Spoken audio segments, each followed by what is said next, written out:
L-20 sena tal-Ikirix minn April fuq 1.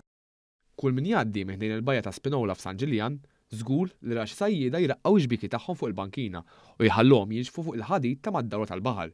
Din iż-żona llum reġgħet ingħatat il-ħajja hekk kif sar restawr estensiv fuqha biex is-sajjieda ikunu jistgħu jużaw din il-parti b'aktar kumdità u f'ambjent iżjed sigur. Dan ix-xogħol ta' restawr sar b'investiment ta' 270,000 euro u la titjib fil-kmama għas-sajjieda li jintużaw biex fihom jinżammu xbiki. Il-perit Kevin Fsadni, deputat kap eżekuttiv l-Awtorità Maltija Turiżmu l-MTA, spjega li kien hemm problemi kbar fis-soqfa f'dawn il-kmamar. Bdejna minn hemmhekk, sibna l-problemi, bdilna s-soqfa, kollaborajna ma' ristoranti tal-madwar għaliex ovvjament kien hemm stabbilimenti jew hekk kollox fuq xulxin.